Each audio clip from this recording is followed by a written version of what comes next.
Chilli ও বলিভিয়ার বিপক্ষে বিশ্বকাপ বাছাই পর্বের জন্য ব্রাজিল দল ঘোষণা করেছেন কোচ কার্লো আনচেলত্তি। এবারের দলে ফেরার কথা ছিল নেইমার জুনিয়রের, কিন্তু দল ঘোষণার ঠিক আগের দিন ইনজুরিতে পড়েন তিনি। সাবেক বার্সেলোনা ও পিএসজি তারকার তাই এবারও জাতীয় দলে ফেরা হয়নি। ব্রাজিলের দল ঘোষণার পর মুখ খুলেছেন দেশের জার্সিতে সর্বাধিক গোল করা তারকা নেইমার। ইনজুরি মুক্ত হওয়ার লড়াই শুরু করেছেন তিনি, জানিয়েছেন নিজের সংকল্পের কথা। নেইমার ইনস্টাগ্রাম স্টোরিতে লিখেছেন, লক্ষ্য অর্জনে আকাঙ্ক্ষা, দৃঢ় সংকল্প ও অধ্যবসায়ের দরকার। এ থেকেই সাফল্য আসে।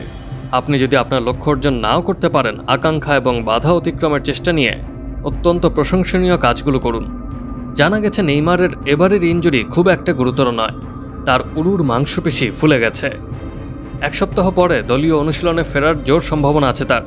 তবে কোচ কার্লো আনচেলত্তি ইনজুরিতে পড়া কাউকে দলের বোঝা বানাতে চান না। তিনি পরিষ্কার জানিয়ে দিয়েছেন, জাতীয় দলে ডাক পেতে হলে 100% ফিট হতে হবে।